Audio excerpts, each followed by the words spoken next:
from the film school, the FTII in Pune, which has given a lot of big stars. Of course, we all know them, right from Jaya Bahaduri to Nasiruddin Shah to Om Puri, who was also our batchmate, and so on and so forth, Shabana Azmi and so on and so on. So lots and lots of film stars and actors of acclaim have actually come from the film school. I also want to welcome Rita Pandey, who's also from the film school. But as my friend says, she's senior to us, but she made the mistake of marrying a junior, which is Sudhir Pandey, so she's Mrs. Pandey. So Rita's done quite a few films, I'd like to welcome her as well. Since this is a batch story, so I was feeling particularly uncomfortable, not including her, but I think maybe later on she would like to interact and share some of her experience. This whole evening is designed to be very informal and very interactive, so feel free to ask questions and fill up any issues of curiosity that you may have. Let me start off first with Satish Shah. And Satish bhai, you have to start off telling us where you came from before the film school, what were your experiences like in the film school, and then a few 3-4 minutes, 5 minutes, your interactions, your thought processes, and then we'll move on to the other two, and then later on we'll have an interactive session. Over to Satish bhai. Thank you very much. Harry has been a batchmate of ours, as he told you. And we've had some wonderful times together for 2 years while we were there in the film school. Then, of course, everybody went their way. They all wanted to mend their lives and do something with themselves. Hats off to most of the guys like Rakesh Bedi and Sudhir Pandey who didn't belong to Mumbai. So they had to start it all over with a scratch, including finding a place to live in and 2 square meals. It's not easy in Mumbai. I was lucky in that matter because I was born and brought up in Mumbai. My education was done in Mumbai. And like I used to, school and college as well. And I used to joke around saying I only went to Pune for further studies. That was film school. But it's been very simple. I never planned anything in life. I still don't. My whole life has fallen in like a jigsaw puzzle. I never thought what I'm going to do. While I was in school, I wanted to go in for commerce. But then I came into Mumbai very late after my holidays. In spite of having got only 52%, I behaved as if I had got 99%. By the time I came, HR college and all these colleges were full, and then I was told to go to a college which I didn't like because I am a South Mumbai guy and this college was somewhere in suburbs. So I went to that college, MMK Bandra. It was newly opened then. Probably that's why I managed to get admission there as well. And I went exactly for 15 days and I gave up the college. And then my brother, who happened to be an ex-Xavier IT, organized for me to get into St. Xavier's College. And that's from where it all started, Jigsaw puzzle, as you may call it. Took part in a lot of activities because St. Xavier's College was beaming with all kinds of extracurricular activities. And one good thing about St. Xavier's College as against Elphinstone College was that Elphinstone College was a very studious kind of a college, people studying all the time, getting in groups and discussions and all regarding studies and career. Whereas in St. Xavier's College, as you would also approve, we would have a lot of fun. Just a month and a half before the exams came, people would get serious with the studies and all the stuff, and somehow managed. And that's how I kept on managing to go up to junior BA or something. And then some of the guys who were with me in college in first year, they applied in FTI, they got in. Then Shavana got in, who was my senior in FTI though, in St. Xavier's though. And then it got me thinking, Satish Shah, problem ab ye hai. I was an art student, not very good at it also. And I had taken history as my subject because that was the easiest since I was involved in all dramatic activities. But as I was nearing the completion of my graduation, मैंने कहा अब तो बाप बोलेगा नौकरी ढूंढो, क्या होगा? Well, this is the time to apply for FTI, not because I want to become an actor, but I'll get at least 2 more years to think about what I want to do. So I tried in FTI and somehow I got in. And I did pretty good over there. So that's when I decided that I think I should give it a try, become an actor. But then, I'm talking about 1976 when I passed out. There was no video, there was no CD, DVD, nothing to show your talents, you know it. All we had to do is, of course, I would like my friends to elaborate also how we managed that struggling days. We used to have dialogue exercises and short to feature films, not feature films, student films which were made there. And if at all we wanted to impress some producer or the director in Mumbai, we had to go all the way to Film Institute, pay 500 rupees deposit and take the reel out, which I thought I was good at, and then manage to get a studio or a small theatre, mini theatre, and get as many producers and directors as possible to come and have a look at it so that I would get a chance in one of their movies. And many a times it so happened that they would see the movie and say, आपका तो अच्छा था काम, वो जो role किया वो कौन था? बोले सर वो मेरे क्लास का वो लड़का, हाँ ज़रा उसका नंबर दीजिए, उसको रोल मिल जाता था. तो ऐसा बहुत हुआ, स्ट्रगल किया हमने, but eventually they say God gives everybody a chance. So I got a chance by way of a beautiful serial which people still remember. I'm pleasantly surprised, Ye Jo Hai Zindagi. And that's from where there wasn't any looking back ever since. Now only time I look back is through my back view mirror in the car. That's it. Thank you very much. No, Satish bhai, you have to also share with the audience the others from St. Xavier's who made it to the film school and who became film stars and so on. Please share that. Oh, yes. There is a long list of guys who made it in the film industry.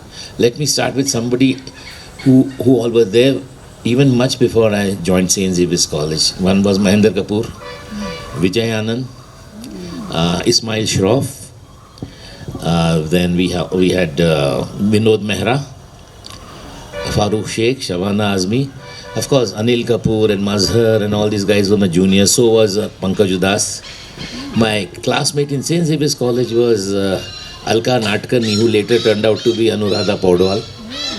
She was much junior to me though. But my classmates were Preeti Moti Sagar and Sharda Krishnamurthy, who later changed her name to Kavita Krishnamurthy. So I had the opportunity to interact with these people as well. Nobody knew that one day all of these guys going to be some name one day. And even today when we meet on a function of this sort, and sitting around each other, we start talking about our college days. And the audience out there, they think they are talking, sweet social discussions and all. But they, Arey, wo milta hai kya? Wo milta? Arey, wo kaisa hai? All those things. It's a lot of fun. But we've had a lot of personalities coming out of St. Xavier's College. That's true. Besides Mr. Harry Dhaul, who I was very impressed with the kind of stuff he is. I mean, Lakshmi ji and him together have catered to our society the way it is happening all around. It's really wonderful. Kudos to both of you. Yeah, they definitely deserve it. Over to you, Harry. I thought the discussion was on cinema. Okay, Rakesh ji, start off with your early life, pre-film school days, and share with us how you decided to become an actor and join the film school, and then the story beyond. He was the baby of our class, by the way. We are all batchmates, so hi, good evening everybody. I must thank Harry for organizing this beautiful evening with the wonderful people of Belgaum. Well, I don't remember that when I thought of becoming an actor, because I remember I didn't think of anything else. And I don't think there was any function in my school or in my lane where I stayed or in my area where I belonged, where my childhood went by, that if there was a function and I was not one of the first people to go and put my name there that yes, I am going to do this. So I was there in anything happening, cultural activity, any kind of drama activity happening in my vicinity, wherever my eyes could, as far as my eyes could and my brain could go, I had to be a part of it. I had to be a part of it. I could not, and still my wife says कि यार हम किसी function में जाते हैं, किसी party में जाते हैं, लोग सवाल किसी और से करते हैं, जवाब आप देना शुरू कर देते हैं, तो वो एक एक्टर की बीमारी होती है, पर क्या करें. तो लेकिन फिर भी एक ट्रिगर पॉइंट जो मैं कहूँगा ना आपको, वो बड़ा इंटरेस्टिंग है. एक trigger point which when I go look back in a long way, I still remember that trigger point. I stay in colony in Delhi called greater Kailash. तो उसके साथ में एक छोटा सा एक गांव टाइप है, अभी भी है, उसका नाम जमरूदपुर है. तो वहाँ पर रामलीला हो रही थी. ग्रेटर कैलाश इन दिल्ली. इन दिल्ली. तो वहाँ पर Ramlila was happening over there, and I must have been around maybe 4 years old, you know. So my father or uncle, you know, took me there to चल रामलीला देख के आते हैं. तो वो रामलीला में वो जो राम और लक्ष्मण और वो सब जो पेंट लगाकर और वो मेकअप में जब वो शो कर रहे थे, और उसके बाद वो तो मैंने देखा, इम्प्रेस हो गया. लेकिन उसके बाद after the show, how the people were touching their feet and how they were going gaga about their performance and how everybody was saying, oh, आपने कमाल कर दिया. वहाँ से एक अजीब सा मेरे अंदर सिस्टम में कुछ पैदा हुआ होगा 4 या 5 साल की उम्र में, when I was you know kid, कि नहीं यार ये तो कुछ अलग ही मैजिक है. ये मैजिक मुझे क्रिएट करना है, या I want to be this part of you know the drama that I don't want to be in the audience all the time, all my life. I want to be on the stage. तो वो एक trigger point ज़रूर मुझे ऐसा लगता है when I look back, that was the thing which put me on कि नहीं, I have to act. because क्या है कि एक्टर जिसको बोलते हैं ना तालियों का भूखा होता है. तो वैसे अगर ख़राब काम करो तो पड़ती गालियाँ हैं. तो भूखा तो तालियों को होता है, लेकिन गालियाँ भी पड़ती हैं कई दफ़ा. बट what happens is कि एक ट्रिगर पॉइंट वो एक मुझे ऐसा मिला.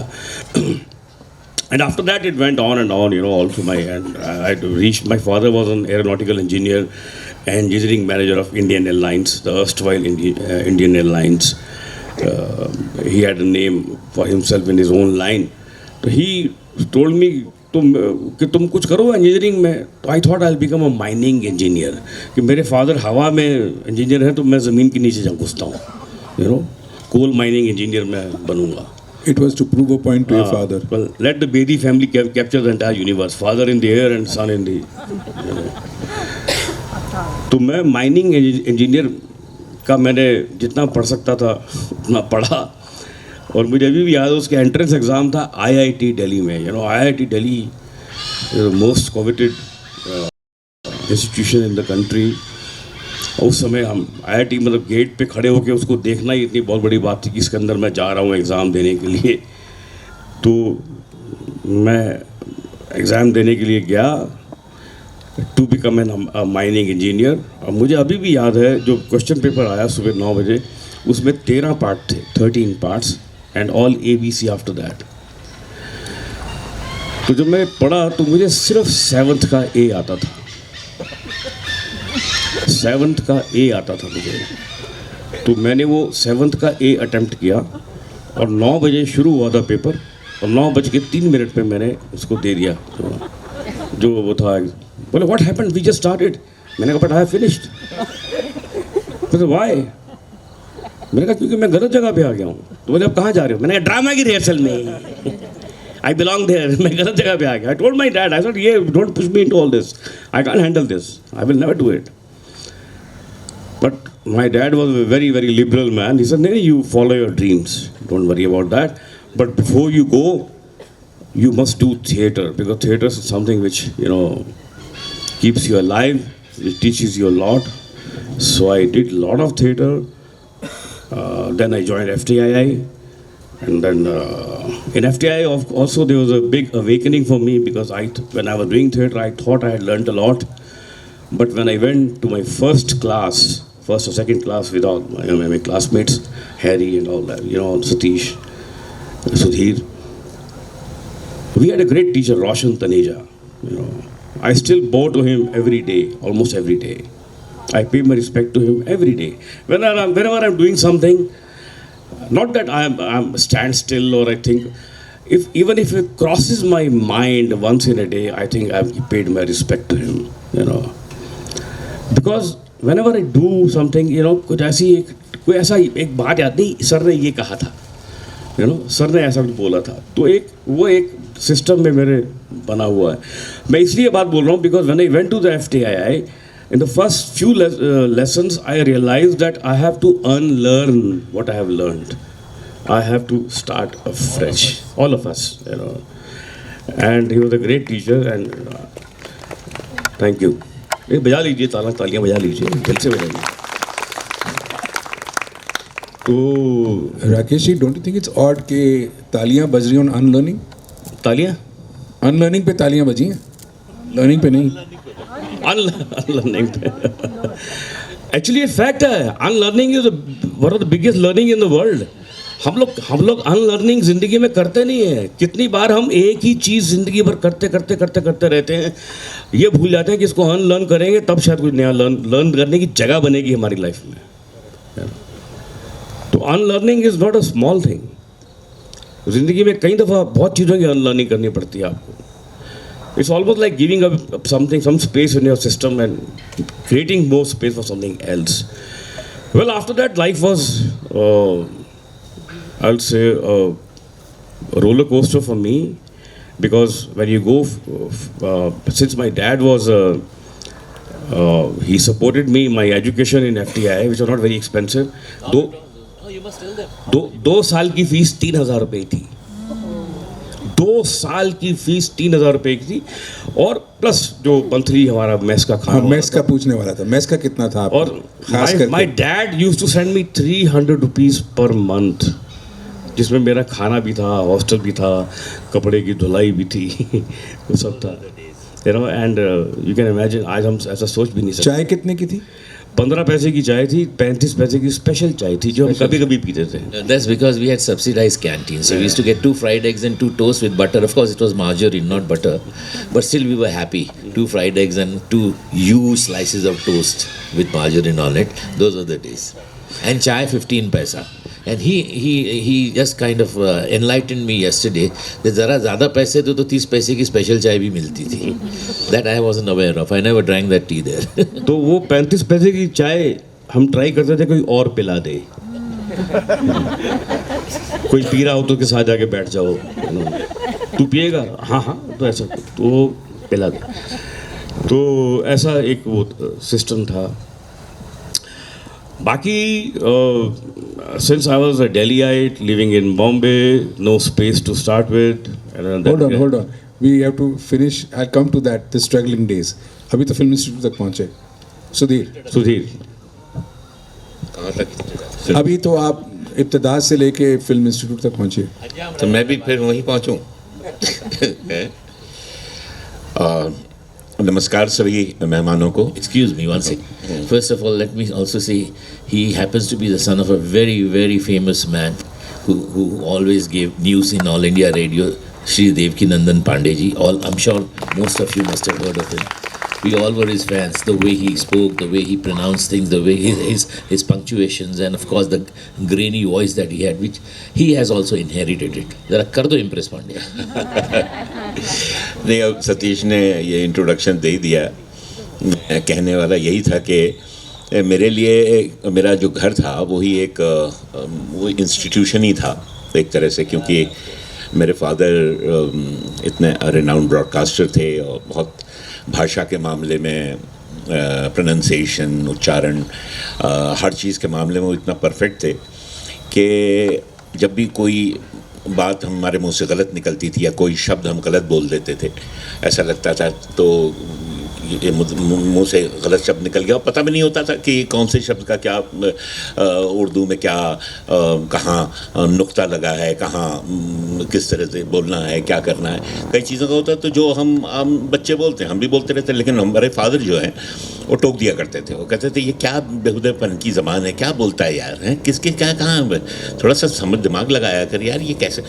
तो जब वो टोकते थे तो उसको बहुत बुरा लगता था, यार ये 4 लोगों के सामने बोल देते हैं, क्या बकवास बोल रहा है यार, कैसी बात बोल रहा है, ये कोई भाषा है. लेकिन जब वो करेक्ट करते थे तो हम ऑटोमेटिकली उस चीज़ को करेक्ट कर लेते थे. तो वो एक धीरे धीरे वो करेक्शन जो है एक सेकंड नेचर बन गया.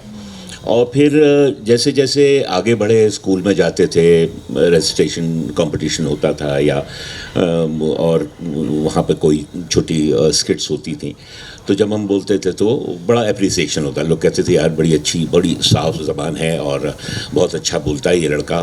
तो सुधीर, हाँ, आपकी पैदाइश कहाँ हुई? Where was your childhood? Where were you born? मैं उत्तराखंड को बिलोंग करता हूँ। तो पैदाइश मेरी काशीपुर में हुई, जो तब यूपी में था, क्योंकि तब उत्तराखंड बना नहीं था, अब काशीपुर उत्तराखंड में है। तो मेरी पैदाइश काशीपुर की है। और मेरे father all India radio Delhi में जॉब कर रहे थे, वो ज्वाइन कर चुके थे पार्टीशन के बाद। He was the first broadcaster. जब देश आज़ाद हुआ तो इंडिपेंडेंट इंडिया के वो पहले न्यूज़ ब्रॉडकास्टर थे जिन्होंने, और उस वक्त 3,000 लोगों में जब ये आकाशवाणी बना तो 3,000 कंपटीशन हुआ था उन ब्रॉडकास्टर्स के लिए। तब तक मेरे फादर लखनऊ रेडियो में ड्रामा करते थे एज ए ड्रामा आर्टिस्ट। तो जब वो कंपटीशन हुआ तो उन्होंने उसमें हिस्सा लिया, तो 3,000 कैंडिडेट थे, उनमें से he was the only one who was selected. तो एक उनका एक अलग ही वो रहा। तो वो दिल्ली रेडियो ज्वाइन कर लिया। तो हम लोग थे वहाँ, मेरी बुआ थी, फादर से बड़ी थी, वो डॉक्टर थी उस ज़माने में, अंग्रेज़ों के ज़माने में। तो उनका नर्सिंग होम था काशीपुर में। तो उन्होंने मेरे फादर को कहा कि भाई चलो नया नया जॉब वॉब लगा है, अभी छोड़ ओड़ के, मतलब ये मेरे यहाँ ये मेरी मदर को उन्होंने कहा वो वहाँ रहेंगे और उसका जन्म मेरे नर्सिंग होम में होगा। तो इसलिए वो काशीपुर में ही जन्म हुआ, वहाँ कुछ समय रहे और उसके बाद फिर मैं दिल्ली आ गया। दिल्ली में मेरी एजुकेशन दिल्ली में ही हुई, स्कूल कॉलेज दोनों दिल्ली में ही हुए। और दिल्ली में जब मैंने स्कूल ज्वाइन किया तो जब 7वीं 8वीं क्लास में था मैं, तब मैं डिसाइड कर चुका था मुझे एक्टर बनना है। उसकी वजह ये थी कि कहीं इसकी इंस्पिरेशन क्या थी? किसी और एक्टर को देखा आपने फिल्म में? नहीं, फिल्में तो देखते ही रहते थे और ड्रामा हम देखने जाया करते थे। तो एक ऐसा था कि कहीं कहीं ऐसा लगने लगा कि मैं अपने अंदर, जैसे जब किसी के इमोशंस देखता था या रियल लाइफ में देखता था या पर्दे पर देखता था या स्टेज पे लोगों के वो इमोशनल सिचुएशंस होती थी या कोई negative emotion, positive emotion, humour, हर चीज़ को जब मैं देखता था तो मुझे कहीं ऐसा लगता था कि ये मैं भी रिप्रोड्यूस कर सकता हूँ। ये इमोशन मेरे भीतर भी है और मैं इस इमोशन को रिप्रोड्यूस कर सकता हूँ। और मैं कमरे में बैठ के अकेले अकेले उसको किया करता था, रिपीट। कभी कोई डायलॉग सुन लिया, उसको रिपीट किया और ख़ुद को लगता था कि मैं अच्छा बोल रहा हूँ। खुद ही को एहसास होता था, लेकिन अब कोई किसी फादर को सुना नहीं सकता था कि भाई मैं क्या, वो कहेंगे क्या कर रहा है यार, कमरे में बैठा पागल हुआ जा। तो लेकिन मैं अकेले ही वो करता था। फिर क्या हुआ कि जब मैंने ये चीज़ एहसास हुआ मुझे इस बात का कि मैं ये अपने जो इमोशंस हैं उनकी अभिव्यक्ति जो है वो मैं कर सकता हूँ, तो मैंने फादर से ऐसे ही कहा कि मैं रेडियो नाटकों में हिस्सा लेना चाहता हूँ। तो उस वक्त एज ए चाइल्ड आर्टिस्ट वहाँ पर ले लेते थे लोगों को, एक छोटा सा ऑडिशन होता था। बाद में तो फिर वो आपको ग्रेडिंग के लिए A ग्रेड B ग्रेड के लिए बाकी ऑडिशन देने पड़ते थे।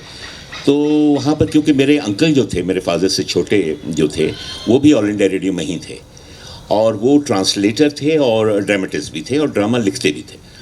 तो उन्होंने मुझे वो जो प्रोग्राम करते, एक चिल्ड्रंस प्रोग्राम हुआ करता था, बच्चों का प्रोग्राम कहते थे उसे, वो संडे को हुआ करता था सुबह 10 बजे ऑल इंडिया रेडियो में। तो मैं अंकल मुझे साथ ले जाते, तो मैं जब उनसे कहता था कि मुझे भी ले चलो तो कहते थे कि भाई चल वहाँ पहुँच और तू बोलेगा क्या। मैंने कहा मैं कविता मैंने इन दिनों पढ़ी हुई है, उसको पढ़ूँगा।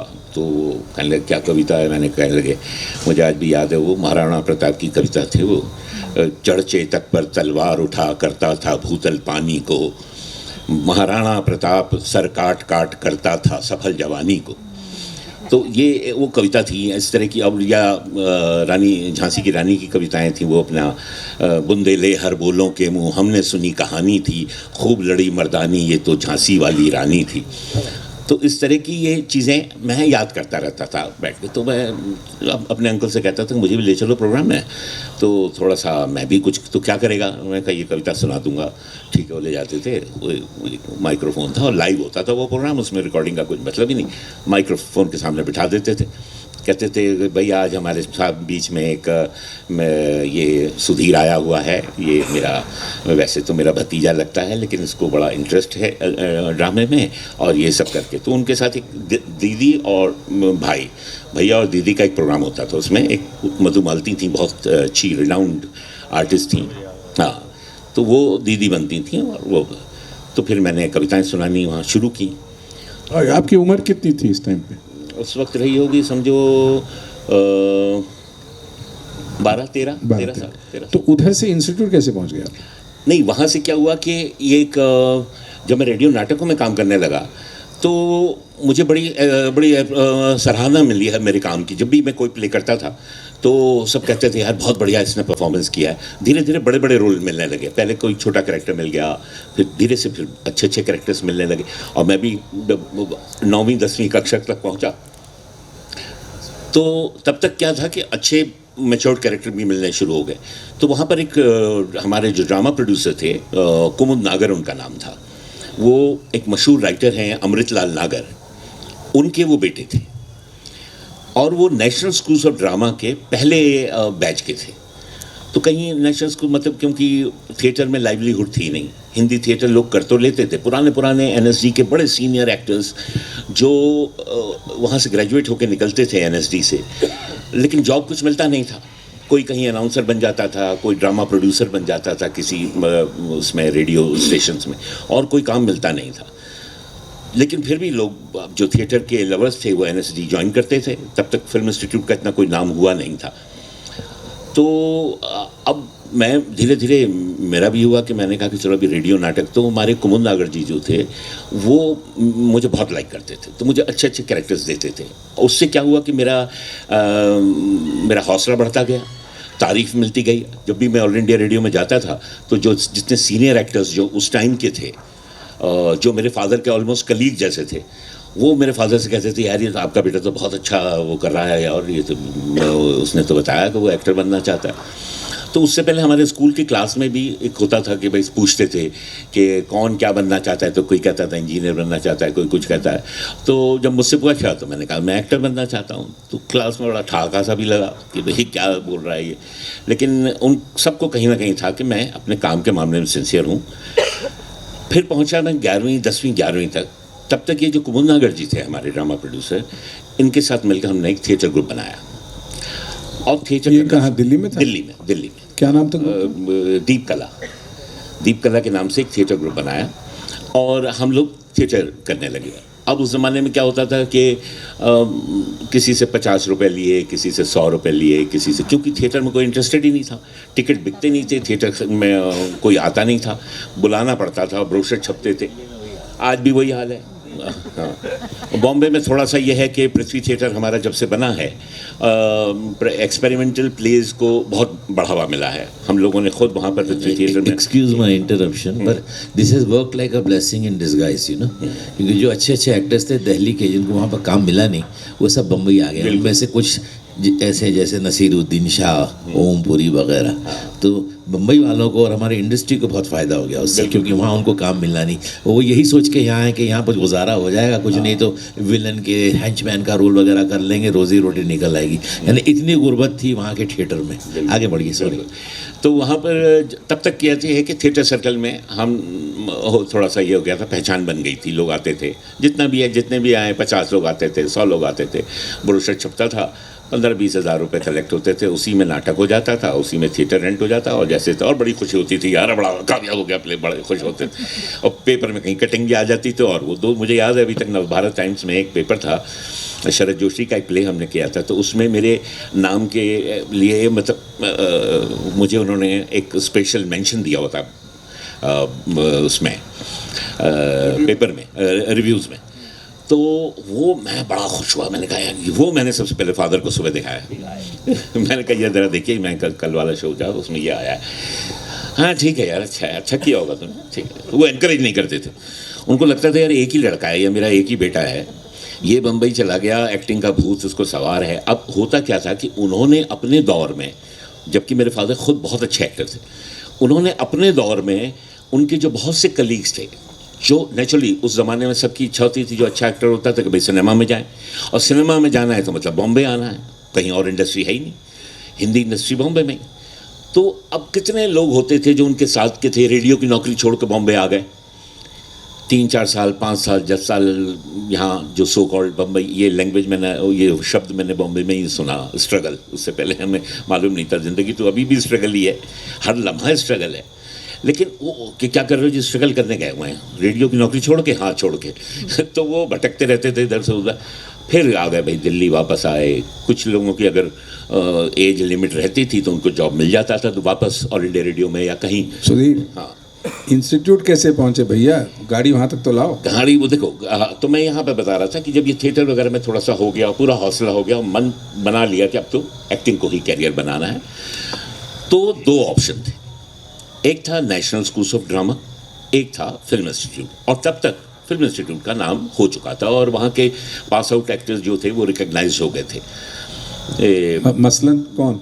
जय बहादुरी, जय बहादुर, शत्रुघ्न सिन्हा, असरानी जी, पेंटल, और उधर रहे हैं अनिल धवन, रेहाना सुल्तान, हाँ, डैनी डेंगजप्पा, वो इन लोगों ने अपनी एक जगह बना ली थी।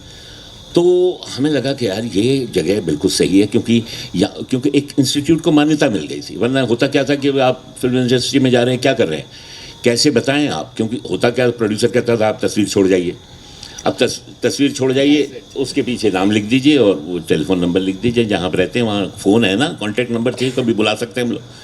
तो वो पी कर, तो पी तो वो हम लोग फ़ोटो, उस ज़माने में ये दौर था कि फ़ोटो लेके जाओ, तो मुझे थोड़ा संकोच होता था कि मैं, क्योंकि थोड़ा सा मेरा ये विश्वास था, हाँ पहले तो वो बात पूरी कर लूँ, NSD और फिल्म इंस्टीट्यूट। तो मैंने जब दोनों का आंकलन किया तो मुझे लगा कि नहीं यार, नेशनल स्कूल से ड्रामा करके तो वही होगा जो यहाँ लोगों का हो रहा है, थिएटर। और थिएटर का जो मेरा पैशन था वो आज भी मैं थिएटर कर रहा हूँ, क्योंकि वो मुझे थिएटर से लगाव दूसरे तरह से। पर ये भी हो सकता था कि पूना बम्बई के करीब है, ऐसा था कुछ साइकोलॉजी की, यार पूना पहुँचेंगे, बम्बई के तो करीब है। नहीं, ये नहीं था, ये था कि पूना फिल्म इंस्टीट्यूट के बहाने, क्योंकि पुणे फिल्म इंस्टीट्यूट को एक रिकग्निशन मिल चुका है, उस बहाने बम्बई इंडस्ट्री जा पाएंगे, क्योंकि NSD की कोई पूछ नहीं थी उस वक्त, लेकिन FTI की हो चुकी थी। तो हमने कहा कि भाई चलो, अब डिसाइड किया कि करता हूँ। तो जब मैं कॉलेज के फर्स्ट ईयर में था तब मैंने कहा कि, क्योंकि तब ग्रेजुएशन वहाँ कंपलसरी नहीं था, तब वो फर्स्ट ईयर में ही सिलेक्शन आप वो कर सकते थे। और तो अब मेरे फादर को लगा यार ये तो वाकई सीरियस हो गया है। मैंने क्योंकि फादर से कहा कि मैं तो FTI का मैंने मन बना लिया है। और NSD में ये भी था कि एक इतनी वो बन चुकी थी कि वहाँ एक 2-3 जो थे लोग सीनियर वहाँ के, उन्होंने मुझे एश्योरेंस दे रखी थी कि अगर तुम्हारा FTI में नहीं होगा तो यहाँ तुम समझ लो तुम्हारी सीट रिजर्व है, कोई प्रॉब्लम नहीं है, तुम्हें ट्राई करना है FTI का।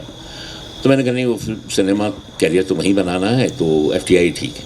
फिर मैंने FTI के लिए अप्लाई किया, 74 की बात है, और फॉर्म वॉर्म भर दिया। लेकिन हुआ ये कि 74 तक मैं इसलिए रुका कि फादर ने कहा कि अगर ठीक है अब तुमने डिसाइड ही कर लिया जाना है, तो जो हमारे यहाँ एक जनरल वो है कि भाई यार कम से कम ग्रेजुएट तो हो जाओ, एक मतलब कुछ तो कर लो, पूरा तो कर लो। तो फिर मैंने अपना BSc कंप्लीट किया दिल्ली यूनिवर्सिटी से और ग्रेजुएट हो गया।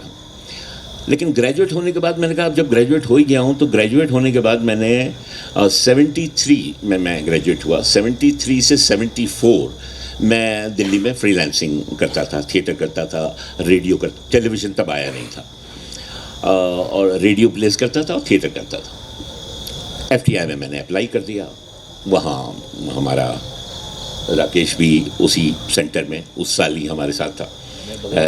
दिल्ली पब्लिक स्कूल जो दिल्ली का था वो हमारा सेंटर था। तो राकेश बेदी, ओमपुरी और ये क्या कहते हैं, एक और था चांद गुप्ता नाम था उनका, वो थे। सोडी नहीं था? सोडी नहीं था वहाँ, मतलब मेरा परिचय नहीं था। राकेश तो थोड़ा बहुत मैं जानता था, इसको मैंने, हम लोग कई बार कल्चरल जगहों पे मिले थे। ओम के साथ मैं प्ले कर चुका था, क्या कहते हैं, घासी राम कोतवाल में बैक स्टेज करता था, और आधे अधूरे मैं ओमपुरी के साथ कर चुका था तब तक। तो ओम के साथ मेरी ये था कि वहीं दिल्ली में जब फ्रीलांसिंग करते थे तो रेडियो में भी मुलाकात होती थी, प्ले भी करता ही था मैं। तो आप 74 में सिलेक्ट हो गए? 74 में मैं सेलेक्ट हो गया, FTI आ गया 76। नहीं रुको, जब आप आए 74 में तो आपको पहले 5 दिन, 10 दिन, 15 दिन, 1 महीना कैसे रहा? बड़ा भयानक रहा। भयानक इन द सेंस के जो सीनियर थे वो टिपिकल वो रैगिंग का एटमॉस्फेयर था शुरू में। और उसके बारे में थोड़ा बताइए ना, आपको क्या बनाया, थोड़ा सा एक्साइटिंग करिए। एक्साइटिंग तो ये है कि भाई तरह तरह का होता था। एक बार क्या हुआ, वो पहले दिन ही बहुत ख़तरनाक हो गया। वो ऑडिशन देने हम पूना आए थे और 3 दिन का था, तो मेरा शायद सेकंड डे था, थर्ड डे के लिए रुकना था वहाँ। तो थर्ड डे जैसे ही अरे वहाँ की लिस्ट लग गई कि भाई ये लोग 10 लोगों का सिलेक्शन होता था, तो 10 लड़के 10 लड़कियाँ, लिस्ट लग गई। ये बहुत ज़रूरी है। हाँ, ये बहुत ज़रूरी है बोलना। जब हमारे बैच की, दूसरी बात बैचों के बारे में मैं जानता नहीं हूँ, हमारे बैच में 10 सीट लड़कों की होती थी, 10 लड़कियों की होती थी। उसके लिए 16,000 एप्लीकेशंस आए थे फ्रॉम ऑल ओवर इंडिया। वो 16,000 में से 160 were shortlisted, and out of those 160, 10 best were chosen amongst men and 10 girls. उसमें भी दो सीटें लड़कियों की फॉरेन स्टूडेंट्स की होती थी और 2 सीटें लड़कों की फॉरेन स्टूडेंट्स की। So we should be really proud of our achievement for having been selected out of 16,000 students from all over India.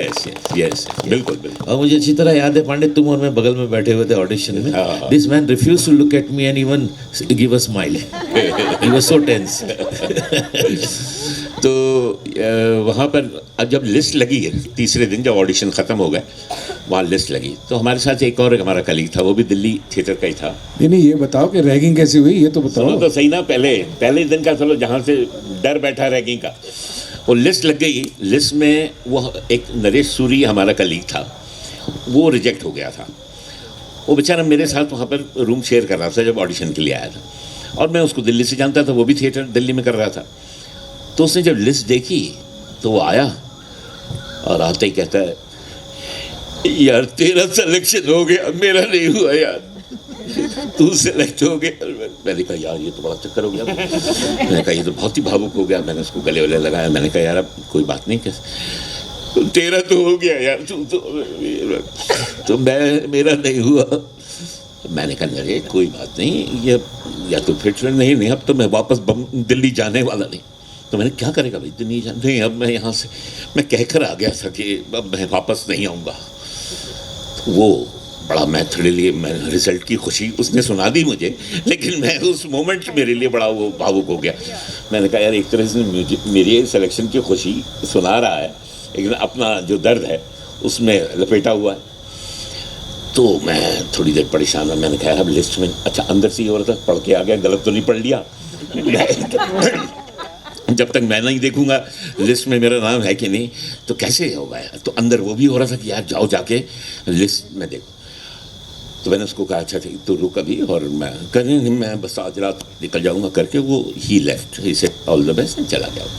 बाद में वो बॉम्बे आया, वाकई फिर वापस दिल्ली गया नहीं, लेकिन फिर बाद में उसने थोड़ा अपना एक कुछ काम अच्छा काम भी किया। तो मैं FTI पहुंच गया। मैंने कहा यार लिस्ट में नाम तो देखें।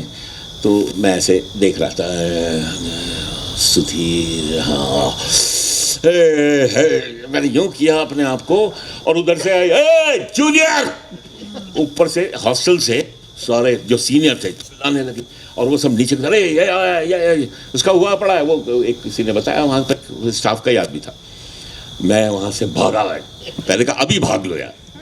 ये मोमेंट ऐसा है जो मैं अकेले एंजॉय करना चाहता हूँ। मैं अभी ये शोर शराबा और ये रैगिंग में नहीं पढ़ना चाहता। बाद में पता चला था लोगों को खींच के ले गए थे ऊपर, अरे ये वो जूनियर कहाँ से है, क्या है, कैसा है, ये सब। फिर मैंने कराया। अब नेक्स्ट डे ये हुआ कि अभी क्या करें, क्योंकि वापस आना था। तो उस वक्त तो मैं रैगिंग से बच गया, लेकिन आने के बाद तो पकड़े जाना ही था।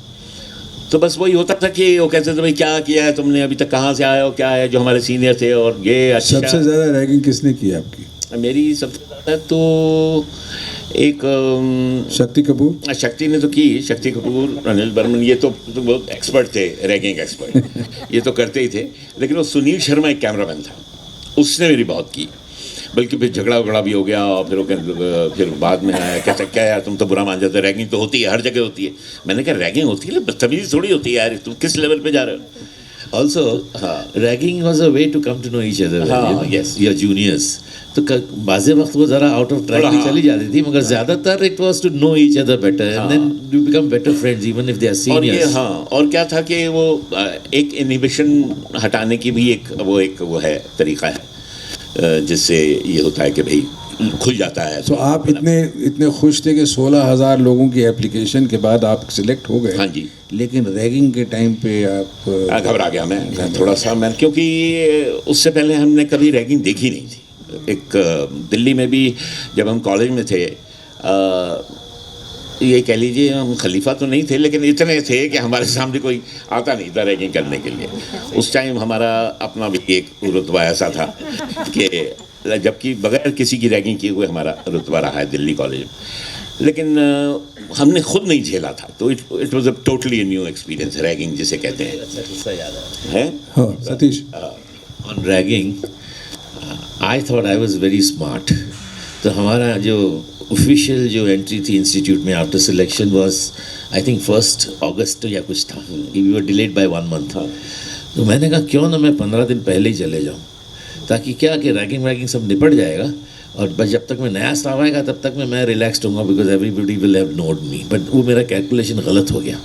I was raked for 15 days before them and again with them all over again. तो इस तरह का होता था, लेकिन उसमें कुछ चीज़ें कभी एक्सेस हो जाती हैं. वो जो कबर्ड थे रूम में के उसके जो हमारे हॉस्टल के, अब वो कहें कि उस पर चढ़ जाओ, कबर्ड के ऊपर चढ़, तू एक कबर्ड में चढ़, तू उधर चढ़, तू चढ़. सबने अपने अपने बना रखे थे तरीके. भाई कपड़े उतार, क्या ऐसे कैसे, अगर शॉर्ट देना होगा नंगे होने का क्या करोगे हैं, चलो नंगे उतार. भाई कपड़े उतार दिए, एक अंडरवियर में घूम रहे हैं, ये भी उतार सकता है क्या. तो ये सब चलता था. तो वो बहुत नया था, कभी उस तरह का देखा नहीं था. Sudhir, let me have Rakesh. वो जो कबर्ड था ना, उसका एक नाम था. कबर्ड का जो टॉप था उसका नाम था कि ये कबर्ड का टॉप शिमला है और उस कबर्ड का टॉप मसूरी है. तो कबर्ड के टॉप में जैसे एक बार मेरी और उसकी हैरी की रैगिंग हुई थी, तो मैं शिमला में था और हैरी मसूरी में था. तो हम दोनों बॉयफ्रेंड गर्लफ्रेंड आपस में फ़ोन कर रहे हैं, ऐसी रैगिंग हुई थी. तो इस तरह का था. अब उस वक्त तो बड़ा अजीब लगा, लेकिन आज याद करते हैं तो बहुत आनंद आता है, क्योंकि वो उसी हमारे ग्रोथ. सर मुझे अभी तक आनंद नहीं आता. नहीं आता. शिमला मसूरी में लव कॉन्वर्सेशन कबर्ड के ऊपर से, वो भी पांडे के साथ. नहीं वो राकेश के साथ.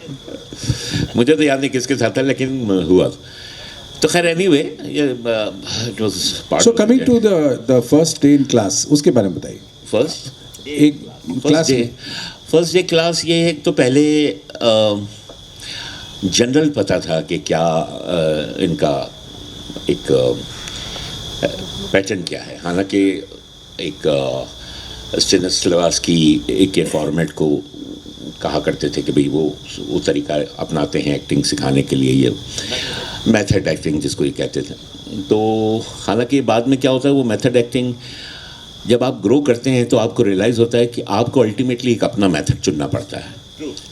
आपका एक अपना मेथड बन जाता है. हाँ, वो बेसिक्स होती हैं, कुछ चीज़ें वो ज़रूरी होती हैं. हाँ, basically it's a method of acting which one approaches, but it is not, it was at least then not very practical in the film industry, because there you work into a kind of a frenzy where you become that character and then you perform. इतना वक्त film industry में कोई किसी को नहीं देता. और हमारे ज़माने में हाल ये था कि यहाँ हम एक डायलॉग बोल रहे हो, दूसरा डायलॉग लिखा जा रहा है पीछे. So that was not practically possible. So we had to evolve our own system of acting and convincing. So what became very very important was to do whatever we did very convincingly for the audience, right? Correct. और क्योंकि उसमें जैसे राकेश ने भी थोड़ी देर पहले कहा था कि अनलर्निंग. अब होता क्या है, ये तो अनलर्निंग के जो हम वहाँ अभी तक सीखा है वो हम FTI में लर्न कर रहे हैं उस मेथड एक्टिंग के ज़रिए. जो भी है उसमें योगा भी आता है. योगा तो हमारे ओवरऑल उसके लिए माइंड बॉडी और उसके लिए. बाकी जो प्रोसेस है उसमें से मूवमेंट है, डांस क्लासेस हैं, इम्प्रोवाइजेशंस हैं, सीन्स हैं, डिक्शन है, म्यूज़िक है, ये सब उसका हिस्सा था. आप तो डांसिंग में भी माहिर थे शायद. डांसिंग में ठीक था, मैं बुरा मालविका नहीं। जी की क्लास में। हाँ नहीं, डांसिंग में मैं बुरा नहीं था, कर लेता था वैसे जैसे राकेश इस पे कमेंट करिए जरा, है। ये इनकी जो डांसिंग की क्लास थी उस पे जरा बताइए। बताना डांसिंग क्लास। दो चीज़ें जो थी उससे सुधीर भागता था, एक डांसिंग और एक सिंगिंग, दोनों से भागता था। दोनों जो टीचर थे उन्होंने सर फोड़ लिया था कि भाई हम अपना धंधा छोड़ देंगे लेकिन इसको सिखा नहीं पाएंगे कभी। सुधीर की एक शर्त थी कि या सिखाओ या पास कर दो। तो उन्होंने कहा भैया तू पास हो जा। तो सबने पास कर दिया, मैं उनका बहुत शुक्रगुजार हूँ। अच्छा चलो ऐसे करते हैं, let's now look at ragging हो गई, एडमिशन हो गई, गिरीश कर्नाड साहब जिंदाबाद, रोशन तनेजा साहब जिंदाबाद। अब इस बार इससे आगे बढ़ के हमें आप बताएं कि स्टार्टिंग विद सतीश कि what was your first big breakthrough and what was your big success and what was your feeling and why were you successful?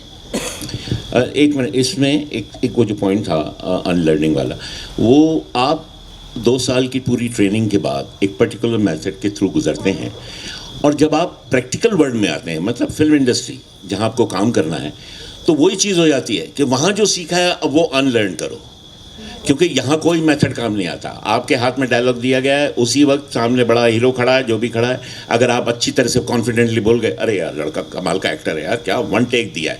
ये क्राइटेरिया होता था एक अच्छे एक्टर का कि इतना लंबा 1 पेज का डायलॉग 1 टेक में बड़े एक्टर के सामने दे दिया। इससे बड़ा कोई क्राइटेरिया हमारी फिल्म इंडस्ट्री में उस वक्त नहीं था। और डर ये होता था कि वो एक camera used to wear, you know, that used to create such a psychological fear कि कैमरा चल रहा है, मैं बोल रहा हूँ, अगर मैंने रिटेक कर दिया तो ये पूरा वेस्ट हो जाएगा और गाली देगा producer. You know, I mean there was so much of pressure. क्योंकि दूसरे तीसरे टेक के बाद होता था यार इसको कहाँ से ले आए हो यार, हैं कौन से इसको अभी क्या है, करंटली क्या है कि देखिए बहुत सालों से जो कैमरा है उसके अंदर एक टेप चलती है, फिल्म नहीं चलती। जैसे हम पहले, याद है आपको, फिल्म कैमरे में, अपनी कैमरे में फिल्म डालते थे ना, उसको फिर धुलवाने जाते थे, उसकी फ़ोटो बनती थी। अब थोड़ी ऐसा होता है। तो अब तो टेप चलती है, तो आप अगर ओके नहीं है टेक तो उसको उसी को रिवाइंड कर लो, उसी में दोबारा छप जाएगा, यू नो। लेकिन वो जो कैमरे में जो रील चलती थी वो बहुत expensive, 1.5 feet a second, 24 frames a second, बहुत एक्सपेंसिव, मतलब that was a major part of the production of the film for average kind of film. बड़ी फिल्म में फ़र्क नहीं पड़ता था, लेकिन एवरेज फिल्म जहाँ पर तो प्रोड्यूसर जो है वो हमेशा चाहता था कि ऐसे एक्टर लो भैया जो he used to be hawk-eyed on us, specially अगर नया एक्टर हो तो कि देखिए ये साला क्या करता है, कितना नुकसान करता है, हमारा लोबान जल रहा है, ये एक्टिंग करने की कोशिश कर रहा है, you know, that kind of a thing. क्योंकि जो एक बार चल गया वो खत्म, वो रद्दी है, वो बेकार हो गया। Yeah, you asked me something, I forgot. What was that? How was your first breakthrough and how did you evolve the film industry and why were you successful and what were your feelings? I'll tell you something. My breakthrough, which whenever it came in so late that I had forgotten all that I was taught at FTI. Because let's be frank, my actual breakthrough, if you go to see, I did quite a few movies, small roles. Sometimes you blinked and missed me kind of roles also. But my actual success, like I said, came from where people started recognizing a face like that of Satish Shah was Jaane Bhi Do Yaro. And that too, being a nobody, I couldn't choose. So that is the role which was given to me of a dead body. And I even got headlines in the newspaper saying Satish Shah better dead than alive. But this is part of growing up kind of thing. And मैं बड़ा पशेमा था because हमारा जो director था वो film institute का था, हमारा batchmate Kundan Shah, but most of the guys he took were from NSD because he wanted guys who would work off the production line also and in front of the camera as well. So he wanted multitasking people. So he paid very little attention to the film institute guys who were actors because he somehow thought कि actors जो है वो साले acting ही करेंगे, उसको मैं बोलूँगा production का काम करो तो नहीं करेंगे. So that's how but he was fond of me because I did his exercise movie, I did his dialogue exercise, and we also did his diploma film, which was a short film. So probably he had some soft corner for me. But I told these NSD guys, and then he had NSD guys to write dialogues and all. So that's how you'll find Satish Kaushik talking all the time, blabbering in the movie, because he had written the dialogues most for himself. Late Satish, a good friend of mine, of course, later on. But मैंने उनको challenge किया था कि ठीक है साले तुम मुझे मुर्दा बना, मैं मुर्दा बन के भी तुम्हारी ऐसी तैसी करूँगा. And then I suggested to Kundan, which very very thankfully he had so many other things on his head working that he agreed to what I said I would do. I said, let me be a dead body, since you are not working on rigor mortis, so there's no logic in the movie as such, you know. नहीं तो मुझे इतने दिन मेरी लाश तो सड़ जाएगी, but I'm still very fresh in the movie, so you can take so much of liberty. So let me do one thing. जिस किस्म का सीन है उस किस्म का मेरा मूड हो जाना चाहिए. I mean, I will give that kind of an expression. You do whatever you want. And then he didn't pay attention to me. And that became a very salient point in the movie, and people enjoyed that. So where there's a will, there are relatives and a way as well. So over to you. So that was the first break, I mean, coming to that. And then soon after that we started Ye Jo Hai Zindagi, which of course Rakesh Bedi. ये बड़ी अच्छी interesting story, शायद आप लोगों को पता ना. These guys came to me, Kundan and Manjul Sinha, both happened to be my batchmates, but they were from direction course. ये तुमने भी नहीं सुना होगा. And they said, narrate करना है, ये script narrate करना है इनको, हमारे clients को. The whole idea was very new, you know, this sponsored show का. उससे पहले से एक ही चलता था show, that was हम लोग, that's all. And तो मैंने कहा मुझे क्यों? बोला नहीं, we want somebody who can read well, you know. So I read it out and all this. Raja, and which later was him, Ranjit, Renu, Raja, and they said ये सब हो गया, decide हो गया. Then they said चलो Satish Shah will become Ranjit. I was a nobody knew me. So in one fine party they met अपना Shafi Inamdar. So they just bounced it off to him. ये ऐसा ऐसा हम लोग प्लान कर रहे हैं, are you interested? बोल रहा हाँ मैं कर लूँगा. तो रंजीत का रोल शफी को मिल गया. Now they are discussing, they काम करते हैं, जो राजा का रोल है वो सतीश को दे देते. फिर उनको बेदी मिल गया. Bedi had become a star by then, because you know those days were the days when, you know, those youngsters की पिक्चरें बन रही थी. He could fit in very well. तो बेदी also agreed. ये पता है ये बात तुमको? He agreed to that कि मैं करूँगा, आप सतीश को कहाँ डालेंगे? बोलते नहीं यार, उससे स्क्रिप्ट हमने पढ़वाई है, उसकी वजह से हमें सक्सेस मिली है, क्लाइंट्स तैयार हो गए, उसको कोई ना कोई रोल तो देना पड़ेगा. तो बोलते एक काम करते हैं, उसको अपन कैमियो करवाते हैं. तो Kundan Shah being a very rigid guy, किसे कैमियो एक बार करेगा, दो बार कैसे चलेगा? So it was very simple solution. Manjul Sinha being a Bihari, he knew all the stuff.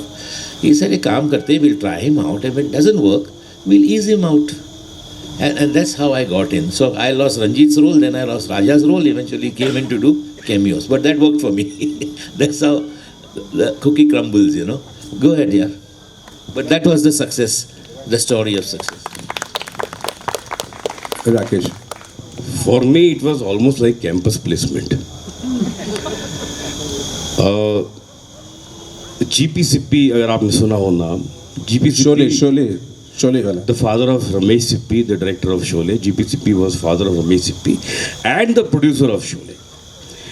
Now Sholay, मैं बात कर रहा हूँ 1976 की, we passed out.